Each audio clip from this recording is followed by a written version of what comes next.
Hello, good evening, and welcome to Monkeys with Fire. How's everybody tonight? Hope you're all well.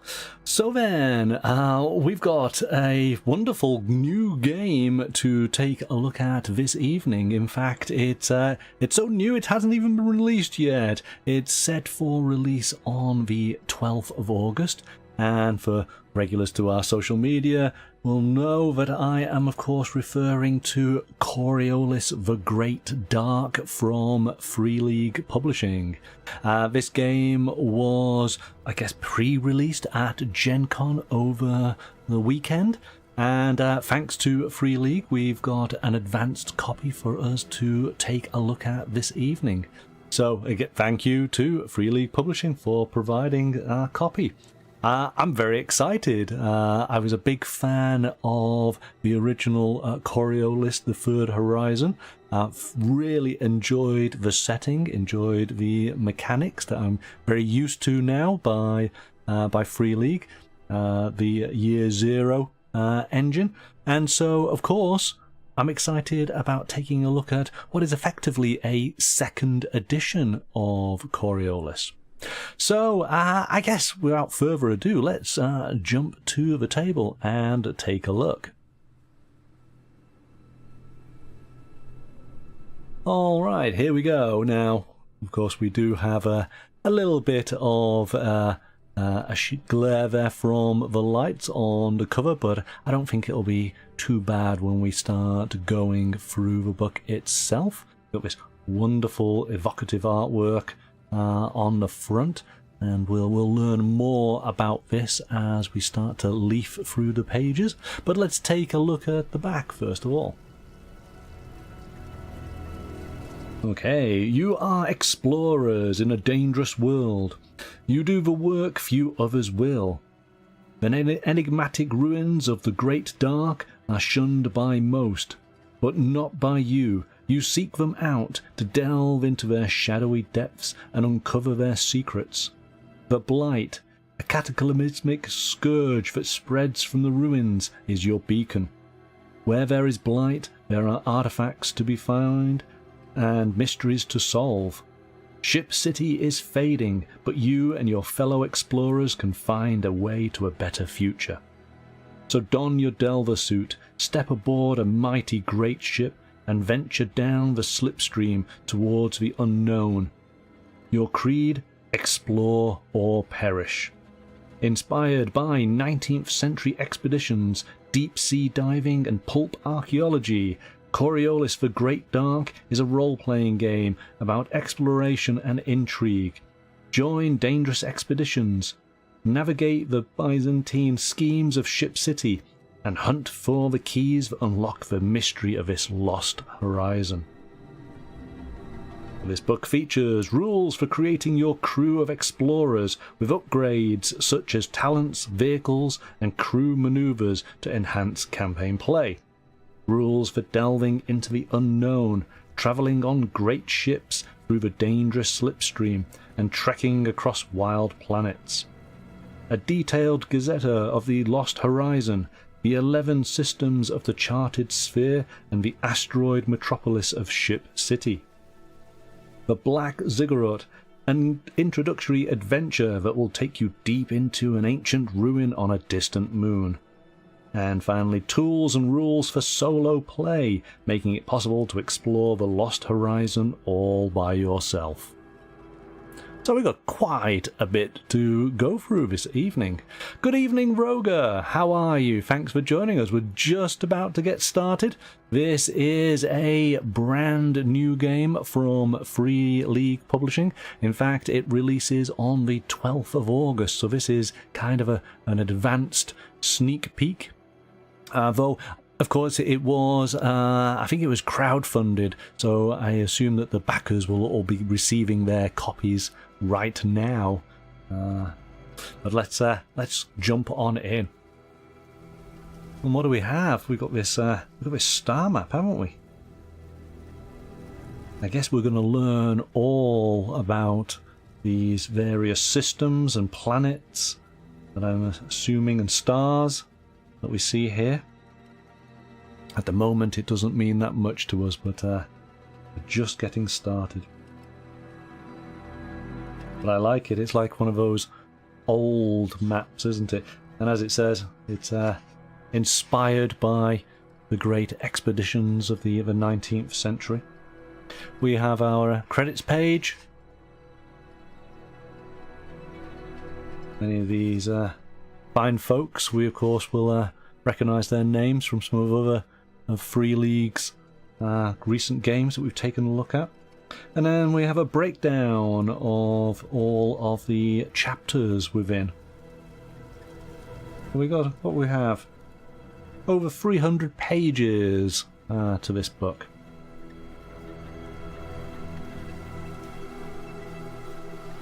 So we have our introduction.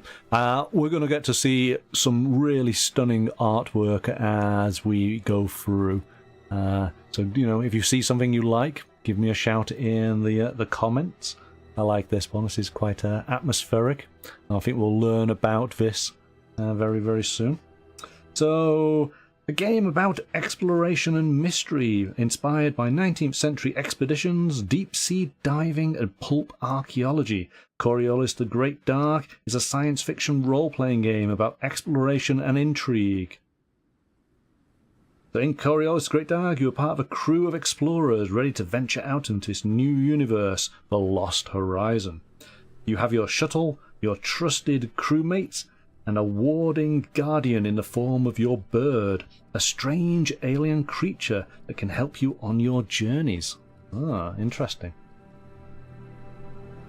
I've obviously gone through the book previously, and I know that in some publications, especially the sci-fi ones, publishers have done this black page with coloured or white text, and I think the sort of general consensus is that it's harder to read this than it is black text on a white page. So you will actually see that the vast majority of this book is white page with black text, and we just have some of these in verse just to sort of call out chapter changes or any sort of important information. And so this particular page, and I do appreciate this in books that do feature it, where it breaks down and gives you a quick summary of what all the chapters are. So what do we have? We have the introduction, which explains the basics of the game. Your explorer, describing how you create. I didn't see the hyphen part, so I just thought, how you ate your explorer? Well, what's that talking about? Cannibalism already? We're only on page 7. We got core mechanics, combats and hazards, the bird and its powers, equipment and vehicles, the Lost Horizon, guilds and factions, ship city, Jumu.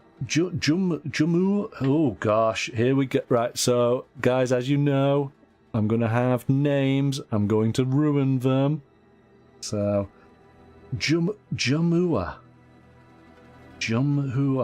I'm going to go with that. Jumuah. Jumhua. Yep, let's go with that. And the Chartered Sphere.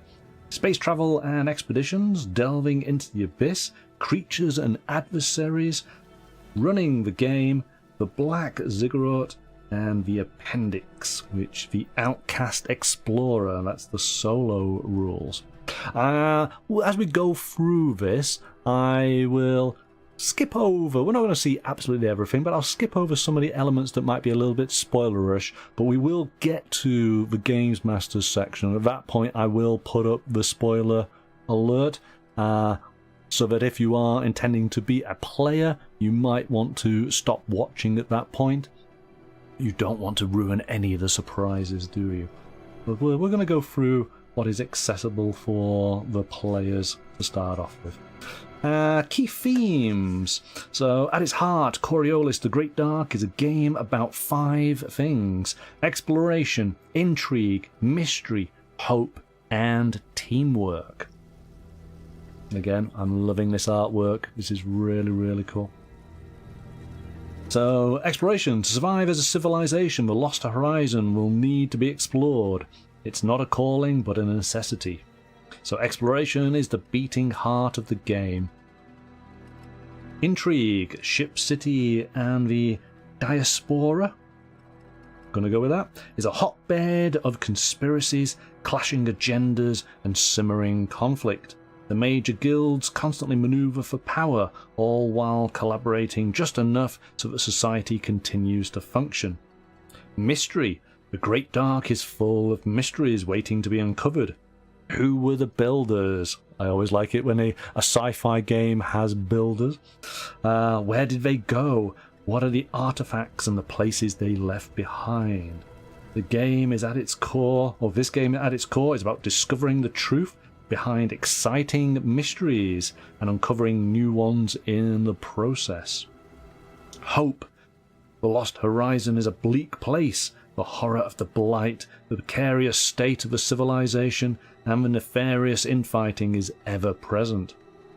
And then teamwork. To survive in the Great Dark, you will need to rely on your crew. Alone, you are exposed to the corruption of the Blight and the creatures of the Void. Good evening, M. Welcome. We are just literally starting off taking a look at Coriolis, the Great Dark from Free League Publishing.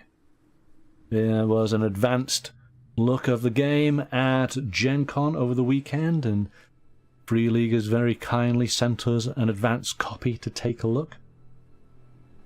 So we're getting a bit more on the introduction because this game is set 200 years in the future from what was Coriolis the Third Horizon, and it goes into detail here. So we go, the new and the old. Coriolis the Great Dark is a standalone sequel to Coriolis the Third Horizon. In this game, 200 years have passed, and the setting has changed dramatically to the Lost Horizon, a more wild and dangerous place than the civilized but war-torn Third Horizon. So you do not need to know anything from the previous game, but if you do, you'll find lots of nuggets and Easter eggs that resonate with the old setting. Okay, so that's interesting. Like I say, I have gone through. One thing that I have noticed is this particular game doesn't lean into the sort of Arabian Nights theme that the Third Horizon did. And I guess for some people they might be a little bit disappointed that it doesn't. But of course, we as games masters, we can make our games to be whatever we want. So even though this game itself doesn't necessarily lean into it, you can bring in that flavour if you want to do so into your games. So M, you have the core book in front of you. It's a beauty. Oh, fantastic. Have you had opportunity? Well, first of all, did you back it on Kickstarter? I assume that you did. And have you had opportunity to play, or are you just starting to go through? Don't ruin anything yet. Don't ruin anything. But I want to find out what you enjoyed the most. You backed it. Excellent. Okay. So what do we have? We have a city at the edge of nowhere, and we have the charted sphere. And it goes into a lot of the history to basically bridge this 200-year gap to bring previous players up to speed as to where things are, and of course then to introduce new players if they've never played Coriolis the Third Horizon. We have our factions. What do we have? The Navigators Guild, the Machinist Guild, the Gardeners Guild, the Coralites, and the Black Toad. Black Toad. The guild system is what keeps Ship City alive, but it is by its very nature decentralized and fragmented. And that is where the dark tentacles of the Black Toad come in. Do toads have tentacles? So we've got a scheming dark faction, of course we do. These all seem to be fairly obvious in their necessity to keep things going. But this is the interesting one, isn't it? Into the Abyss. So we have the River of Stars. For a long time, the people of Ship City thought themselves trapped in the, I'm going to get it wrong again, Jumua system. The Dead Star portal seemed to make any further exploration impossible. This all changed with the discovery of the slipstream phenomena. So, portals was what you used to get around in the Third Horizon, and they've sort of done away with this. The original party that left, I guess, is it 200 years or so since? They eventually got to a system and became stranded there because there was no onwards portal. And reading about the portals made me think of a video game, PC video game called, it was X2 and X3. I don't know if you're familiar with that. That had portals to it. But now what we have is a sort of a slipstream, and the game describes it as great rivers. So this is where it's leaning into the sort of great expeditions of the 19th century, which I thought was interesting, and it really goes into that in more detail as we go through. And as it says here, we talks about the great ships and expeditions, the mystery of the builders, which instantly makes me think of Mass Effect. Again, referencing another video game for those who are familiar with. Certainly, I think it's the first game, isn't it? But then we find out more as the trilogy progresses. Birds. So here we go. The presence of the Blight in the Lost Horizon made the future look bleak for the dwellers of Ship City. This changed with the discovery of the birds. These creatures, or constructs, or automatons, depending on your frame of thought, were encountered in the ruins, and explorers were unsure of their value and treated them at best as mere curiosities or pets. It is now clear that the Blight and the birds are part of the same enigma, fighting what seems to be an ancient battle in the dark. The birds represent a promise of a way forward. So, again, it feels like that these birds are kind of, the canary in the coal mine. I think it's that sort of, but in a sci-fi way. I'm saying, overall the setting is oozing theme. Haven't had the opportunity to play as of yet. Currently there are so many great games coming out, I have to pick one to play soon. Yes, there's always too many games, not enough time. So we've got the Explorers Guild, we've got Delving Business. And so, again, we have the game in summary. So, asking what the game is about, the Explorer crew and the bird, the ruins and the builders, and then Ship City and the factions.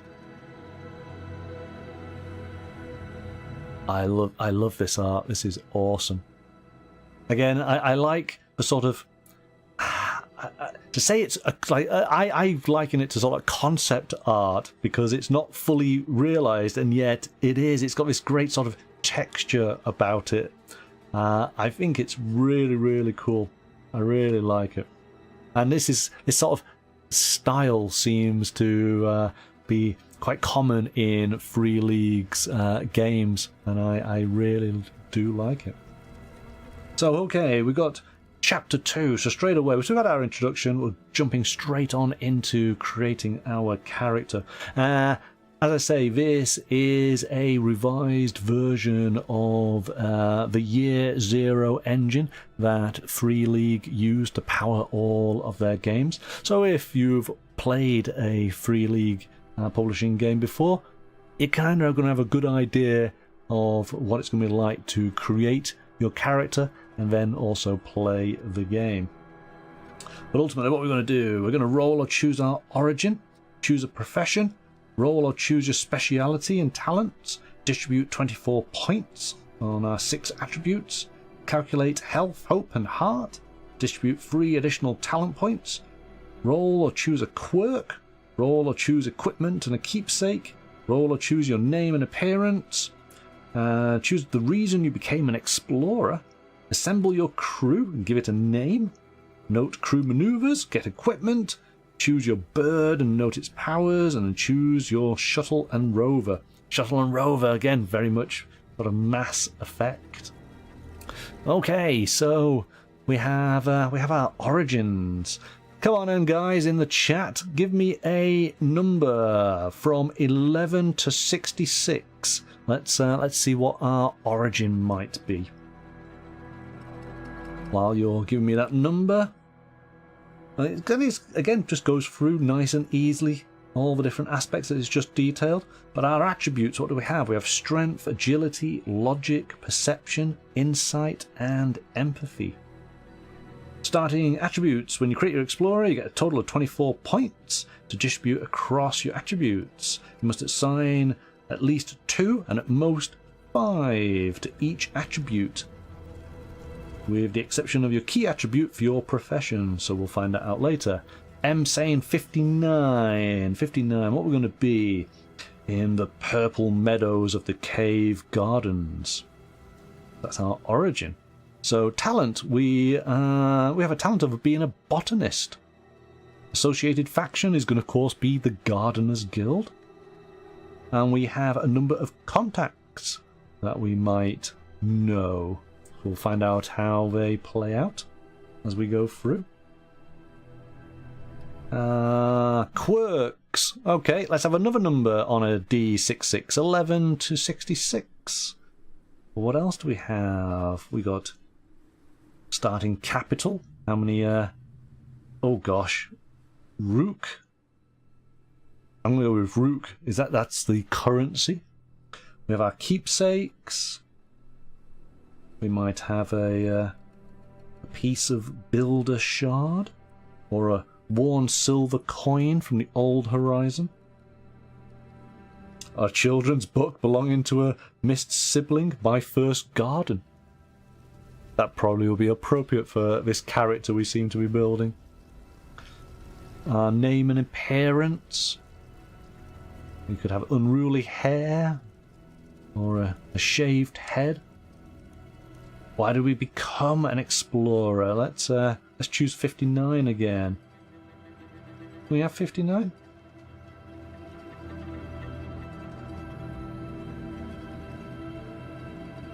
It's 55 to 56.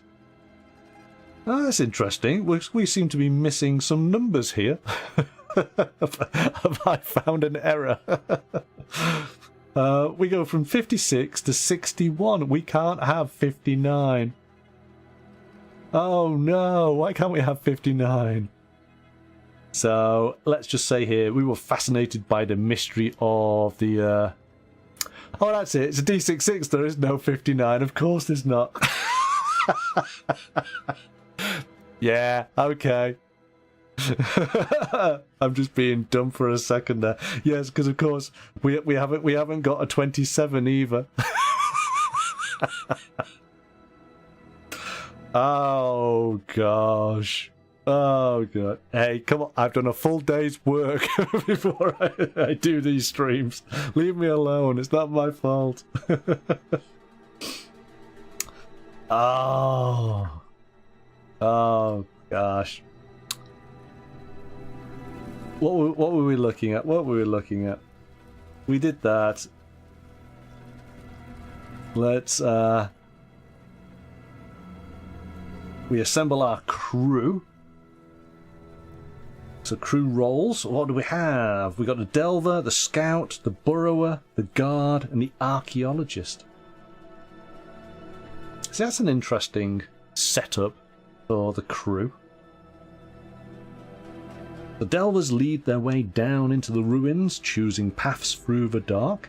Scouts scout ahead, discovering the dangers hidden in the distance. Burrowers dig through and secure paths in the caves and tunnels of the ruins.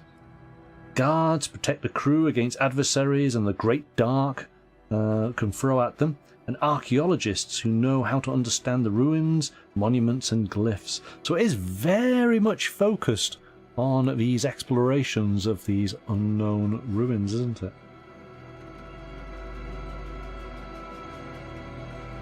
Oh, we got to name our crew. Ah, here we go. Our bird.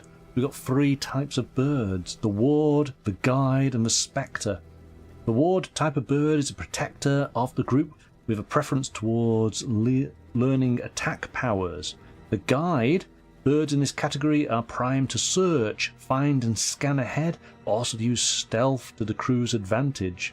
And the spectre, the least common type of bird, has a rapport with the minds of other creatures, its companion and the explorers in particular. Yeah, you see, I like the idea of the guide. Maybe we send that on in.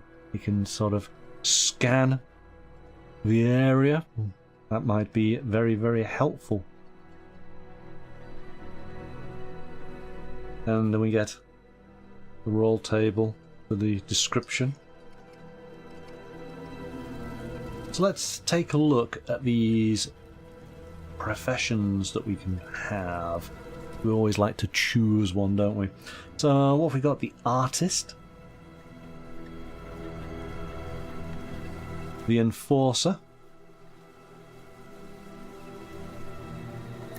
esoteric, the odd jobber, the roughneck, the scholar, the scoundrel, the traveller. Okay, we were kind of some sort of botanist, wasn't we? So maybe a scholar. Maybe, what about the odd job? That might work. So we have some sample names, our equipment, our specialities, and gives us a little bit of info on those specialities.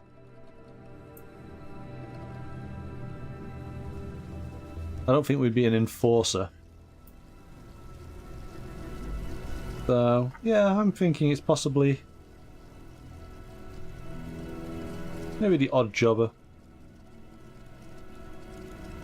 So, Emmy's saying, to my understanding, the main job of the crew is to exploring unknown and dangerous. Of course, it's always up to you what you do with an RPG. Yeah. I get, as opposed to it being ship combat, it's very much going on these expeditions, isn't it? Discovering these ruins, and your crew, that seems to be the most important sort of part of what this game's all about. So, and again, talking about the builders made me think of Babylon 5 and the Great Machine. Spoilers if you are new to... gosh, how old would Babylon 5 be now? Maybe 25 years? So... Again, going through this, I was obviously sort of thinking of lots and lots of different TV shows or video games to sort of draw some sort of creative ideas and how this might be sort of visualized in my mind. And in fact, actually, at the back of the book, there is a sort of reference. Let me just find it here for inspiration. And I went through this. There's a variety of books and role-playing games, and realised that I don't know any of the books, and nor have I seen or played any of the games. So I've got so much reading that I could potentially do, which is fantastic. So this is definitely worth checking out.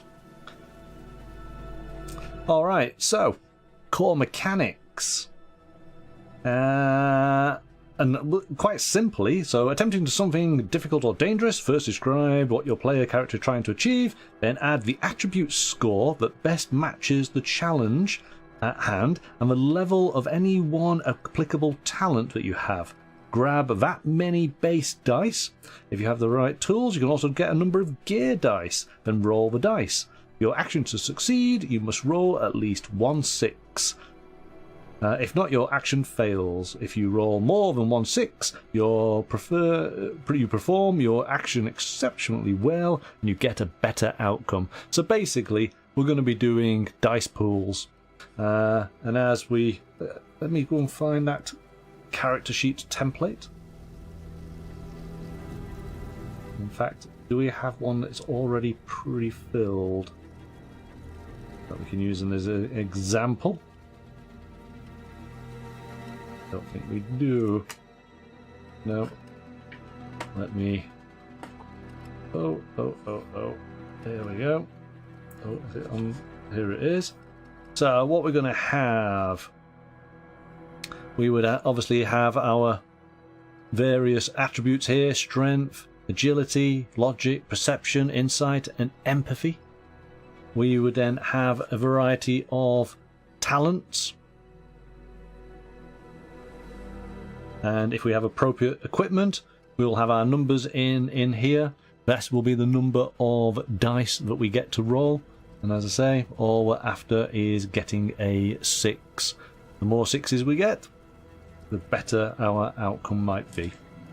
So it's really easy. In fact, actually, I saw somebody comment on X that they really enjoy sort of D6 dice pool mechanics because it was the original West End Games Star Wars role-playing game that first introduced them to it. And I had a big smile when I read that, because Star Wars was my first role-playing game back in the day.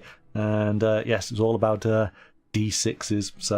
So I do like this system for just the same reason. So yes, there we go.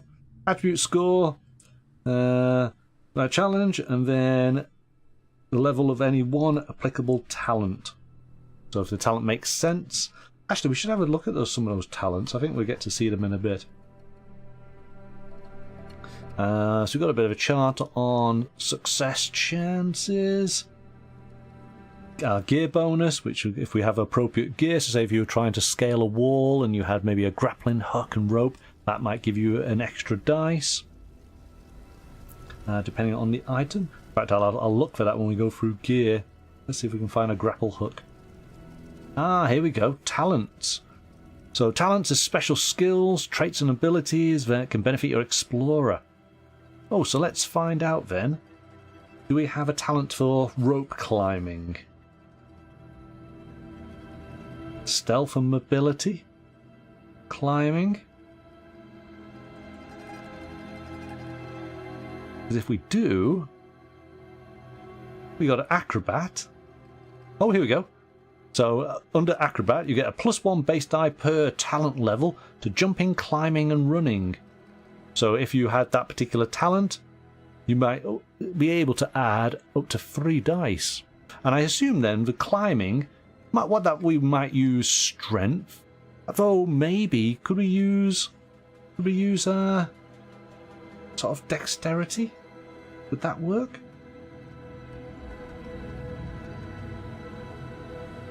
So acrobat, stealth and mobility, yeah, so it just breaks everything down here. M saying it's generating so many 90s sci-fi vibes in my eyes, which I like. Yes, most definitely, most definitely. What else do we have? Yeah, we got insight, equipment talents, so becoming a mechanic or jury rig, a miner, scan operator. And then crew maneuvers. So depending on what role you take within the crew, you get an additional, well, a maneuver, which is kind of an additional sort of trait that you get to use. So depending if we go to delver, scout, burrower, guard, or archaeologist. Oh, look at that. Isn't that awesome? And we've got this sort of sniper. I like it. Combat and hazards.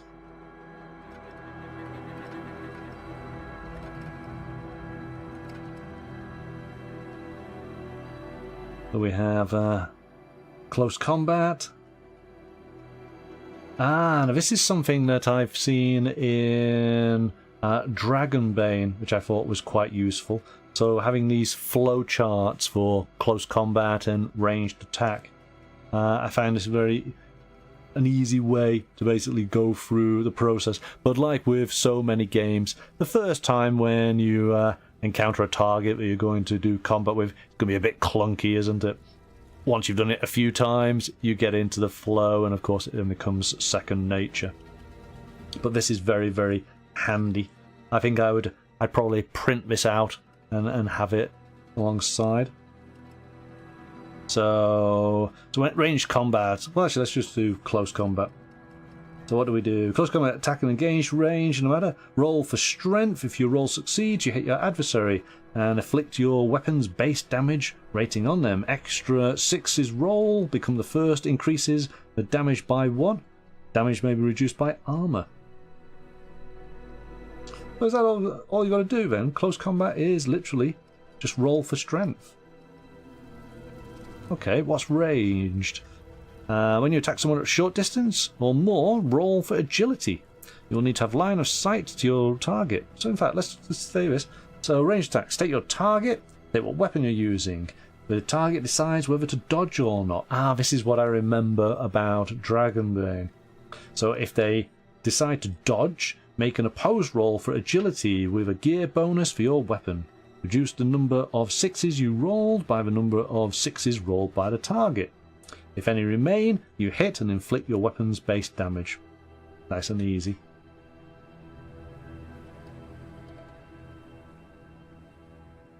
Social conflict, interrogations and negotiations, damage. We got stern and criticals, mental trauma, so hope and despair. Now, was this included as part of the Aliens RPG? Because again, this is an updated, revised, the latest sort of rules for the Year Zero engine, and of course, the engine itself gets tweaked in every iteration it gets used, and so with this being their latest game, I can imagine that they'll have pulled in some of the elements from Blade Runner and from Aliens, and get to have them all refined in this version. So hope and despair potentially was in Aliens, wasn't it? And we got the Blight.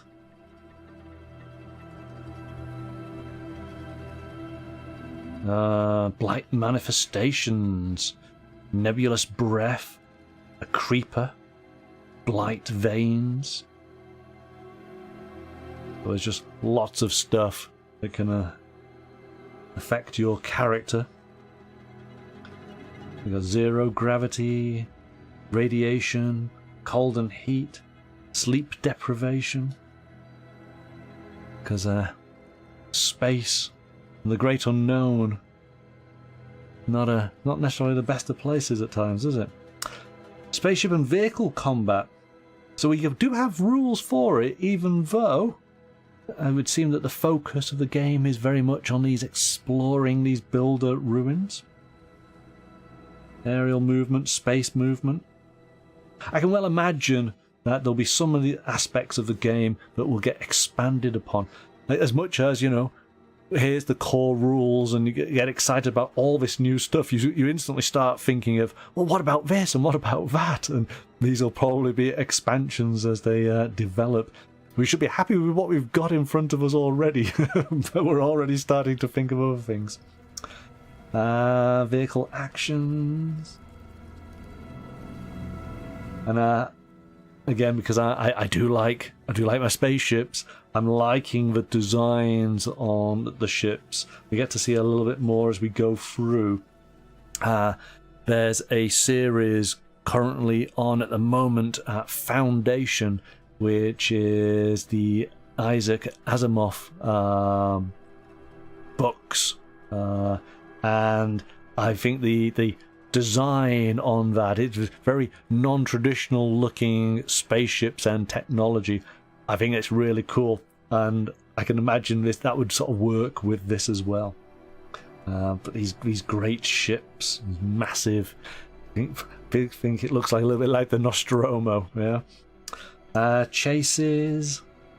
Okay, so that's essentially it for the main sort of, what was it, combat and hazards. So we got then the birds and their powers. We've got a bit of history about them.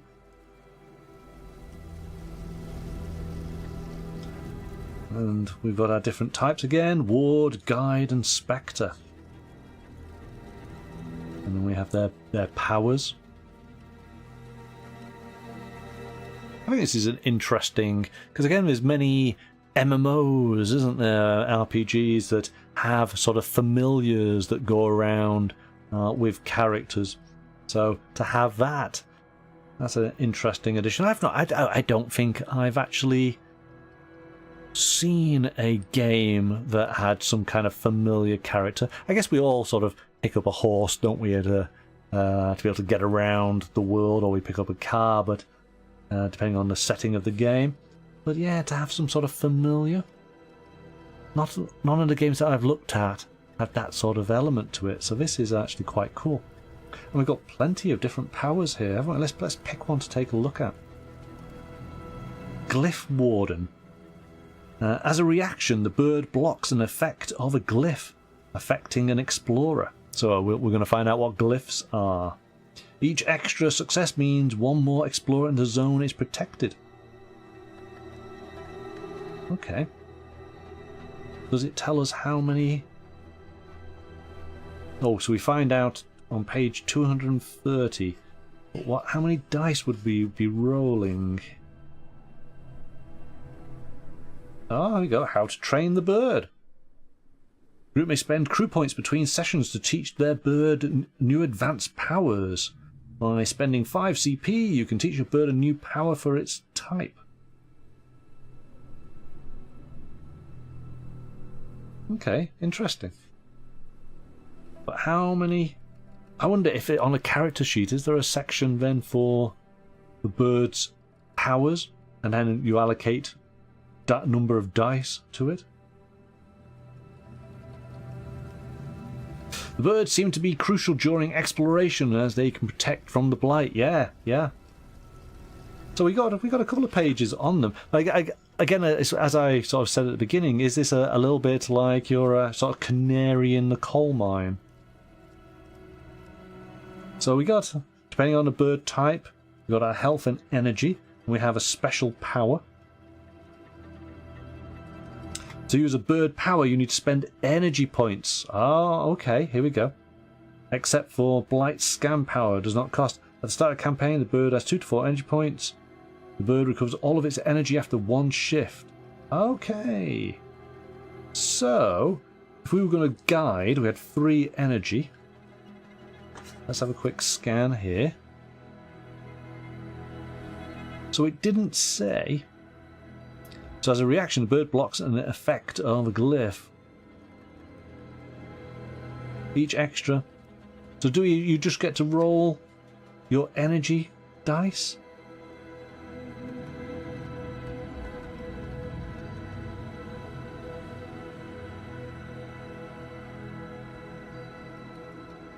Using bird powers. So to use a bird power, the explorer rolls for insight, bird handler, and spends 1 or more energy points. The amount of energy spent translates into additional base dice to roll. Yes, there we go. So we could use up our energy, and we've got 3 energy, we do the insight, and then however many 6s you get, that's how many of your characters are protected. Okay, that's simple enough. Equipment and vehicles. Oh, here we go. We got our rover. What was it? Is it the Mako in Mass Effect? Food and drink. Currency. Weapons and armor. Oh, this is nice. Ah. Is that that sort of sniper rifle? A lumen rifle, a sought-after heirloom used by Coriolites and their honorary guards. The lumen technology has yet to be reproduced by any of the guild's weaponsmiths. That's cool. I like that. And I like these handguns. These are really good. Flamethrower. Oh wow. Okay. So here you go. So we got our sort of delve suits, and I guess this very much makes you think of deep sea exploration, doesn't it? I guess this is to protect yourself from the Blight as you're vicariously going through these the corridors of these ancient ruins. But we got light, standard, and heavy.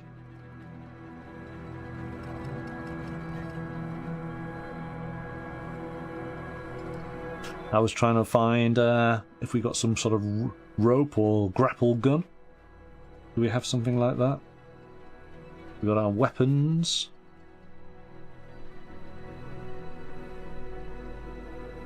We can have a whip. Delving suit, exosuits. Maneuvering thrusters. Artifact scanner. Oh, here we go. So we do have a climbing kit, basic and advanced. We have a grappling gun. So includes rope, pick, and hammer. Whereas the advanced includes crampons and expandable rope.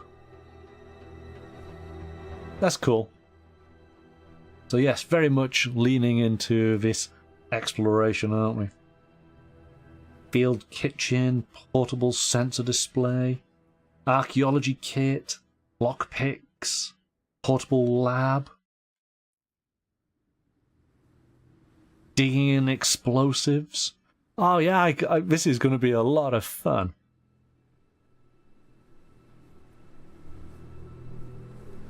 Lighting, scanning and scouting.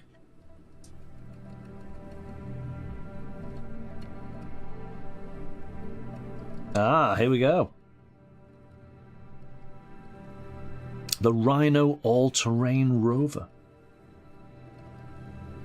And again, I can imagine that there will be expansions and we might have more ground vehicles, different types. Maybe we can create your own. Let's see what we got. We got various rover upgrades, so we can certainly personalize. Can we have furry dice? Is that still a thing? This chapter describes ground vehicles, shuttles, and other spaceships in Chapter 11.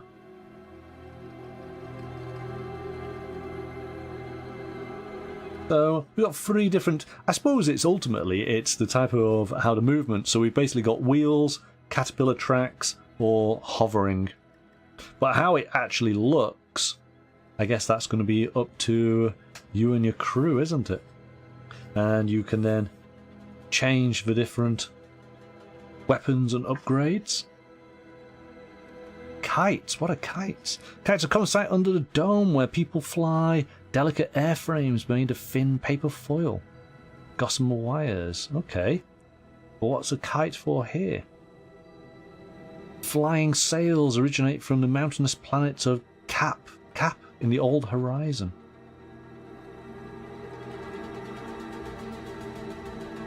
Heirlooms. So, okay, so we've dealt with a little bit of the equipment and vehicles. Now we're getting into a bit of history and setting the scene. So this is all about the Lost Horizon and gives us a sort of historical timeline of how the peoples travelled from the Third Horizon to this location. And I've sort of skimmed through this. I don't want to delve into it too much because it's fantastic read. And it, you know, the creativity that goes into setting this new game world, really, really good.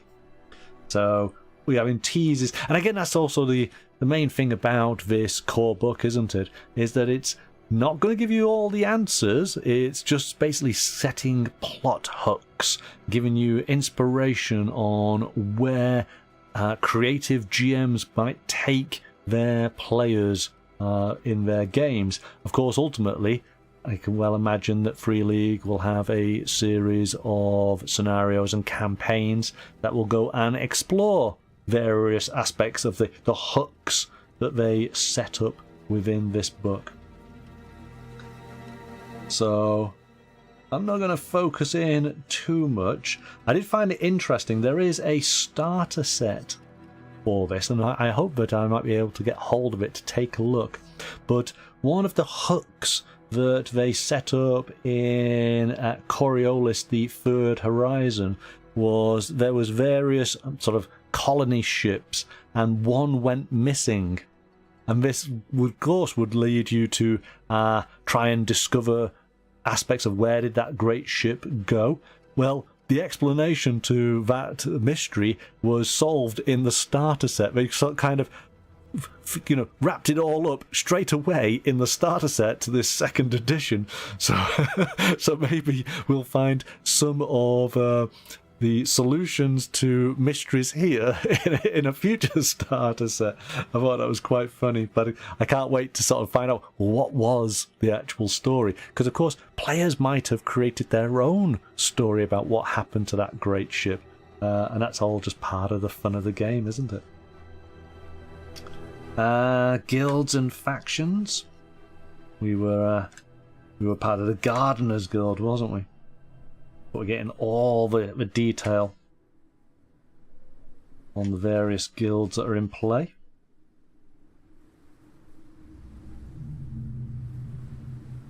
And the Black Toad. But of course, we are part of the Explorers Guild. I think we might interact with those other guilds. Maybe they'll try to get us on board, but ultimately we're part of the Explorers Guild. Then some lesser players, the Mining Combine, the Wreckers. Okay, so here we go. So we do need to have our sort of hub, a place to call home, and in the Dark Horizon it is Ship City, the city at the edge of nowhere. And there is a wonderful piece of artwork. It goes into obviously detail on the various regions in Ship City, its history, the people who live there, the actual, let's say, the districts, and then look at this. Look at this. And I believe that this is a poster map that is available as part of the starter set for Coriolis, the Great Dark. So again, I'm very much looking forward to seeing if I can try and get hold of that, because this is just beautiful. What a great image. So essentially, it's an asteroid that they have basically cobbled together various ship hulls onto its surface. They have mined out areas, and they've just basically done what they can to survive, because of course the portal is dead in this particular system, and they're trying to make a home where they can, and as opposed to sort of dying off, they have thrived. But this is amazing, really beautiful art. Really like that. Again, Free League have some amazing artists for their books. And of course we have all this wonderful art of trying to capture some of the scenes within the city.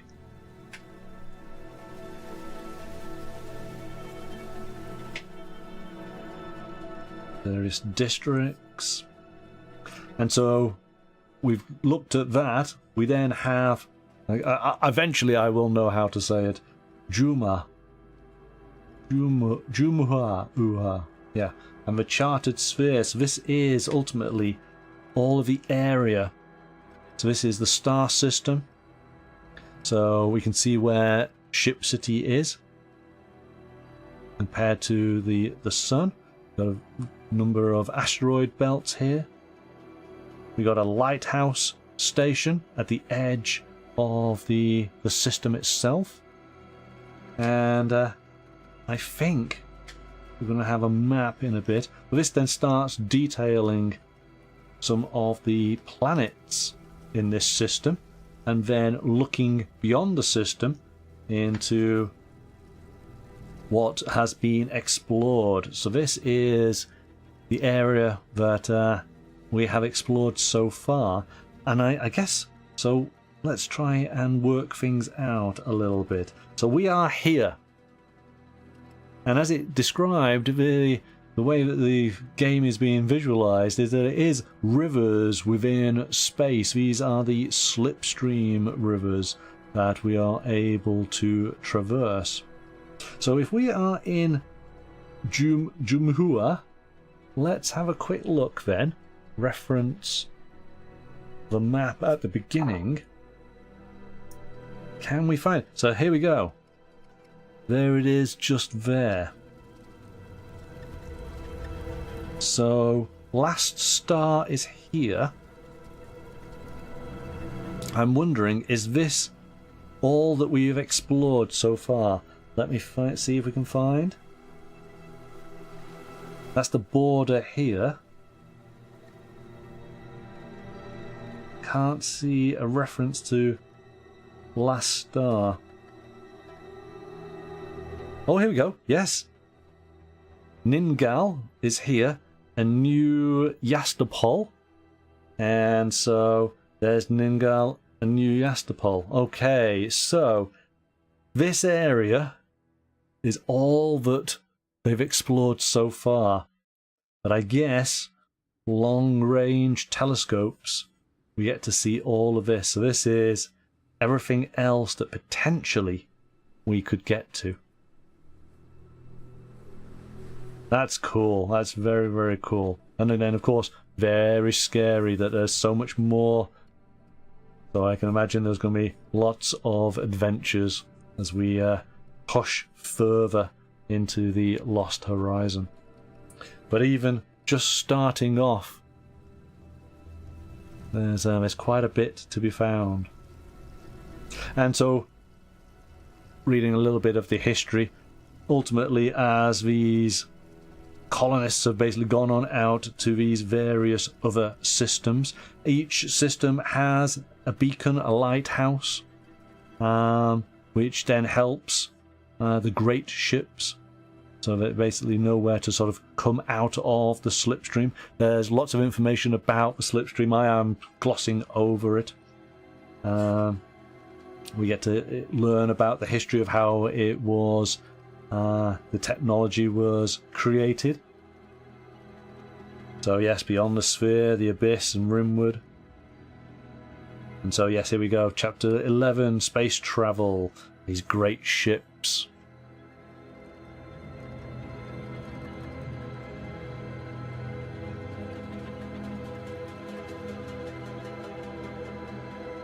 Jason Bradley. I was this far through the book when I realised there was a map other than the cover. Right. And did you make the link as we just have now? I think there's a map on the back which... Ah, okay. So this is... Ah, so this is kind of like the slipstream map, but this is a star map of the same area, isn't it?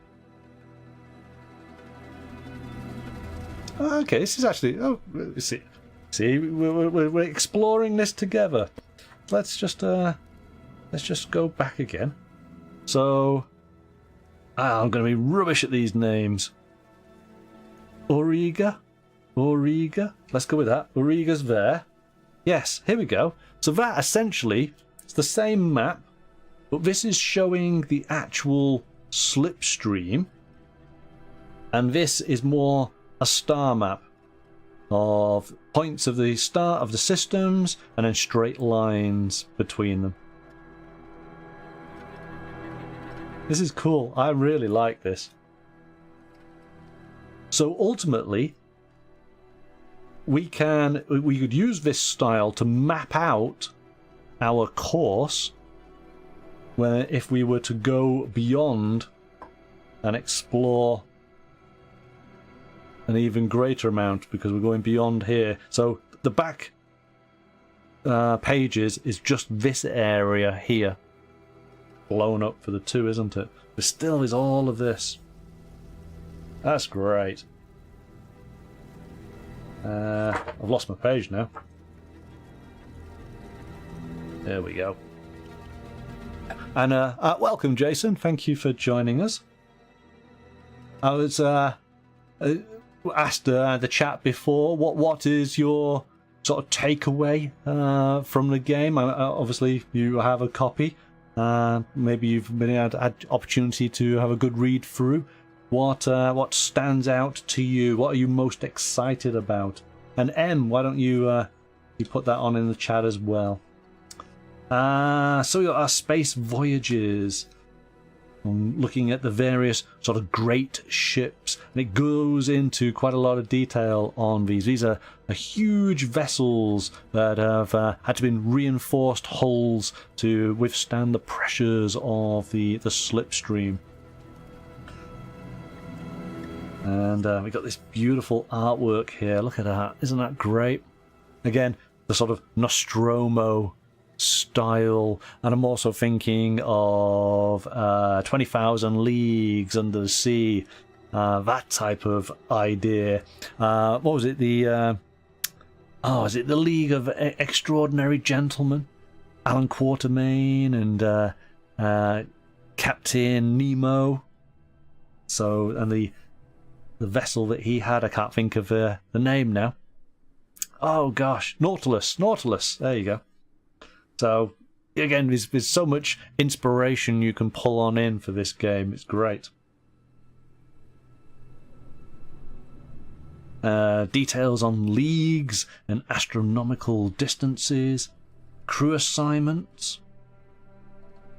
So, during the voyage, all crew members, including the explorers, are assigned duties on ship. I mean, there's no reason why, as much as we were talking before that it seems that the focus of the game is very much on exploring ruins, but you could have an entire adventure on one of these great ships, couldn't you? Maybe, oh my gosh, maybe you could do some sort of murder mystery. Maybe your great ship just so happens to be called the Titanic. There's just so much stuff you can do with this, isn't there? Slipstream hazards. Oh, wow, here we go. Oh, this is good. Decompression, moorings come loose, cargo displacement, system malfunctions. You got to be able to repair your great ship. And then we have our shuttles. Again, I'm going to imagine this is a bit like the rovers. Standard sort of styles, but then we're able to enhance and personalize our shuttle. So what do we have? Workhorse, mid-sized, advanced shuttle. Makes me think of course, what's that game? Elite. So thinking of all the different sort of freighters that you can potentially get in that. And yes, we have our upgrades and our weapons. What do we have? Harpoon cannon, lumen cannon, rocket launchers, coiler cannon. Oh, okay. Well, only a little bit on the shuttles. But again, I would use elite, and I could enhance this quite a bit. There's lots of stuff that you could do. I think the ship is potentially an important sort of character in the game. Could be. So, Jason, you're saying I like the supply mechanic and the background story.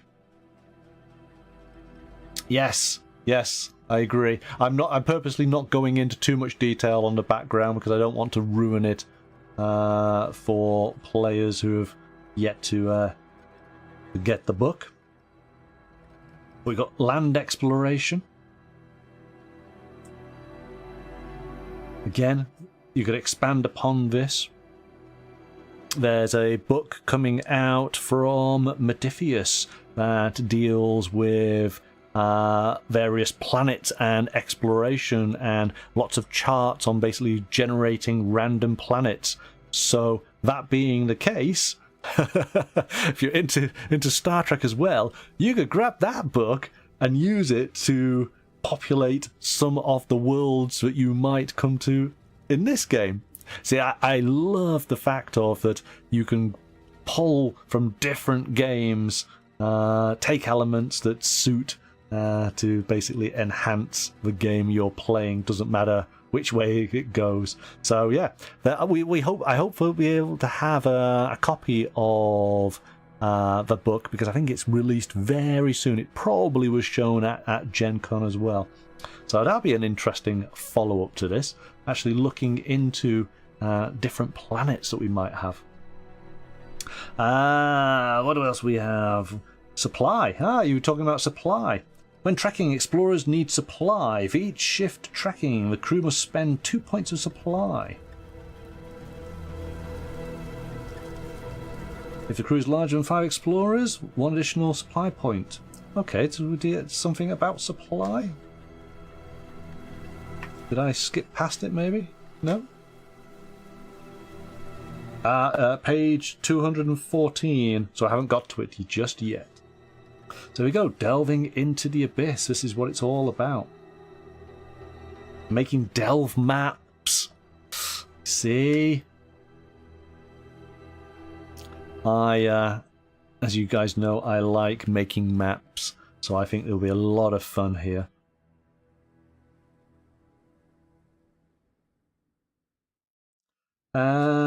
I want to make sure. Now, when I did flick through before, there was a page where it said, this is for the GM onwards. I'm hoping I've not passed it yet.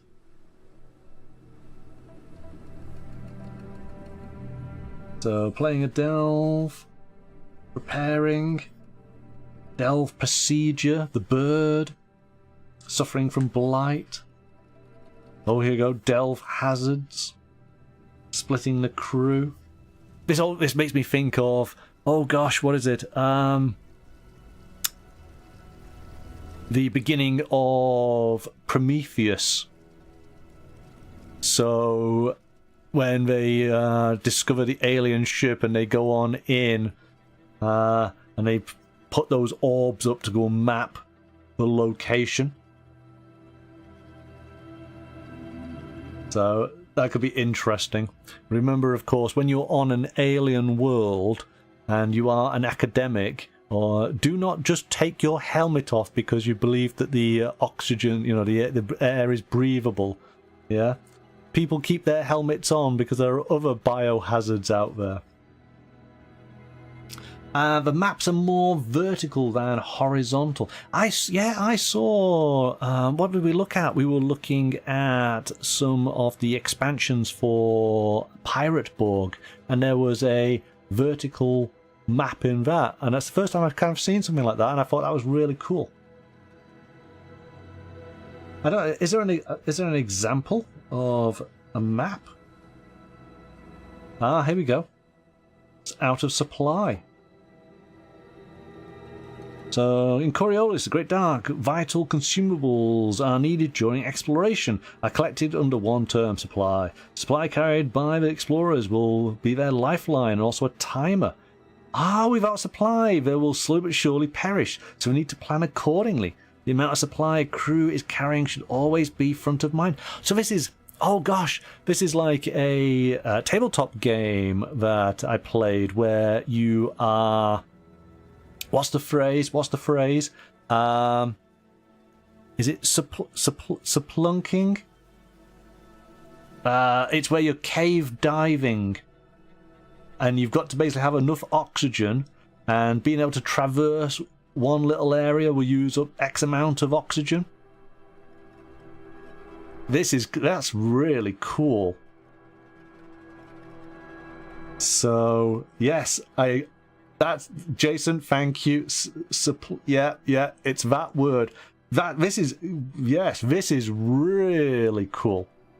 So so this would allow you to maybe you travel on into the ruin, drop some supplies off, come back, pick up more supplies, drop them off at the same location, come back, then you can get to your base camp to move forward again. This is really good. This is really good, isn't it? Yeah, I'm liking this. And that's actually really novel, because again, when we're exploring dungeons, you just explore, don't you? And until, you know, you either get to the treasure or you meet your demise. But this actually is a really interesting. This is very, yeah. I've played quite a few. Oh, I can't think of what is that cave exploration board game. I played it years and years ago. And I can't think for the life of me what it was called, but I can see where this comes in through that game. Delve camps. Maybe I didn't get to this point because I seem to be thinking of all these cool ideas and then finding out that the developers have already written about them. Oh, here we go. Hey, here we've got our map. Oh, that's really cool.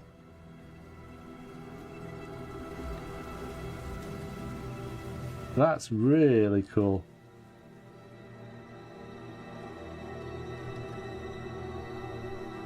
Yes, I'm liking this. I'm liking this a lot. Creatures and adversaries. When I went through this, we got the Blight. In fact, actually, I think I should be putting up... I'm going to put up the spoilers now because I must have passed it. And I don't want to ruin things. Where there was a section where it said, if you're the GM, you know, if you're a player, stop going now. And we must have gone past it. Yes, here we go. For the GM's eyes only. So, you have been warned. Players do not continue.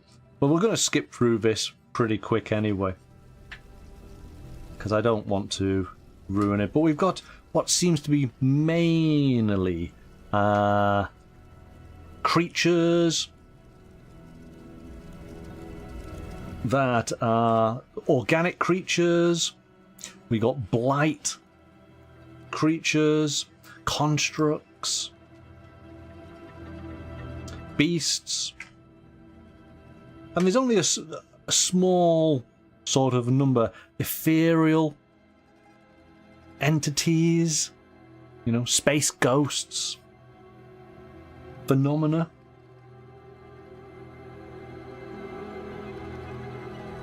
And then we have human adversaries.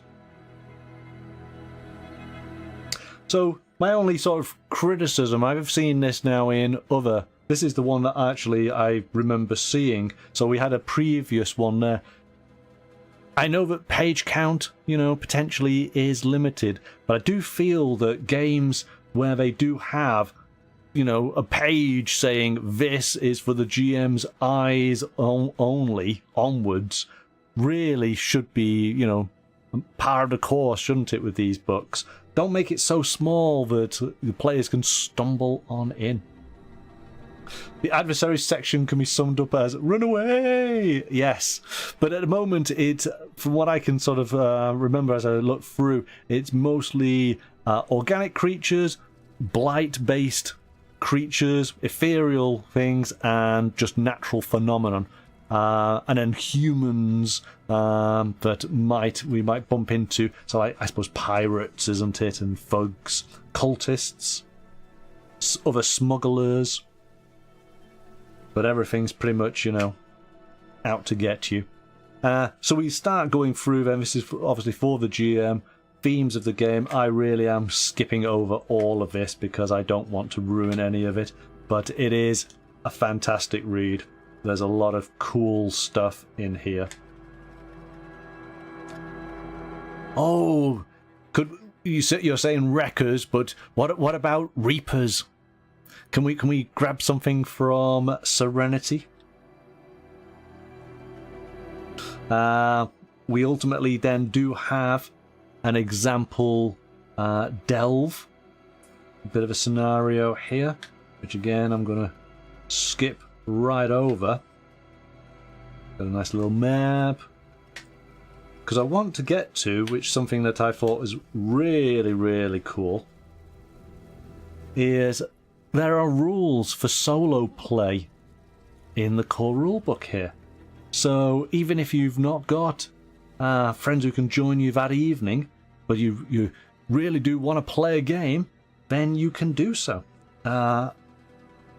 They did this with, wasn't it, with Lord of the Rings? There was the Strider mode, but usually these were like separate entities, or it was part of maybe a starter pack, something like that. So to have this as part of the core rules, this is great. And of course, there's a lot of games now that are leaning towards, you know, making sure they've got solo rules in there as well. So this is something that I'm going to spend some time later on take a look at, because I think this is going to be quite cool. So we have all of our rules here.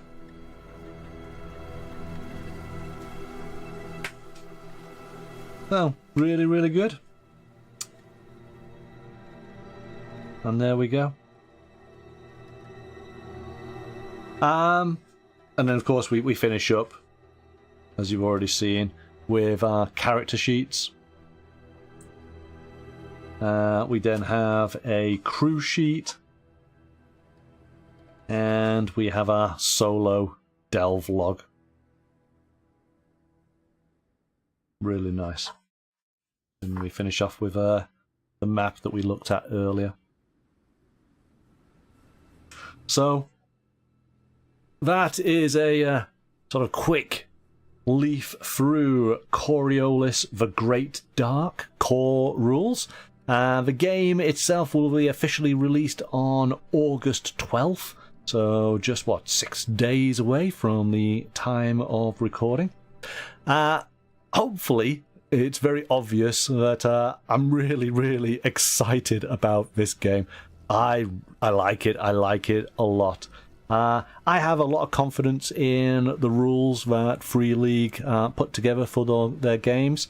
And this being the latest iteration of the Year Zero engine, I know that this will have all the refinements from all the playtesting that occurs. So the rules are going to be really tight, which is great. But I think the setting and the potential for the different stories that can be told within this new setting, that's what's got me so excited about this.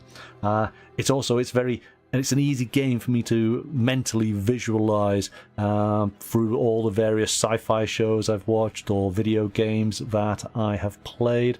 So again, just really excited about it.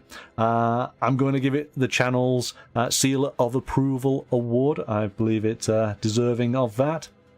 And look forward to seeing how this expands over the coming years as Free League adapt and bring in new elements to enhance it.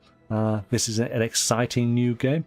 As I said before, if you had the original Coriolis, the Third Horizon, and you wanted to bring some of those elements into it, there's no reason why you can't, specifically the sort of the Arabian Nights theme.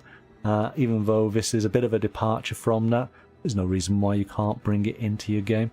So, and I did kind of like that element in the original. But yeah, I'm really excited about this. I'm going to enjoy taking a fuller look of some of the areas that we've just briefly touched upon tonight. Jason, you're saying Campaign 1 due out Q1 2026. Yeah, I imagined it would be just round the corner. It usually is, isn't it? Give us everybody enough time just to absorb these rules and play a couple of games, and then yes, let's start into the new story that they're going to roll out.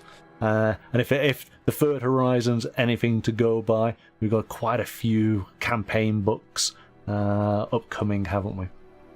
So yes, really like this, like it a lot.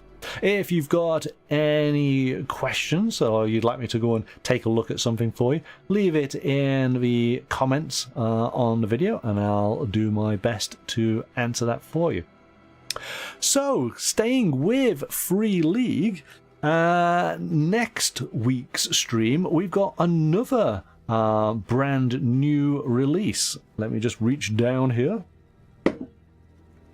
Next week, we'll be taking a look at the One Ring starter set, Overhill and Underhill. This was released at Gen Con, and this is the second starter set for the One Ring. We did take a look at the original set quite some time ago now, so I'm excited to see basically what's the difference between the first and this second starter set. So that's what we're going to be doing next week, Wednesday night from 7 o'clock GMT. So I hope that you'll be able to join me then. Thank you everybody for your company. It's always great to have a bit of interaction on the show. Try and answer your questions and see what you think if you've... and a couple of you guys have already got the game, so I'm glad you've been able to sort of contribute on that. And look forward to seeing you next week. But until then, bye for now.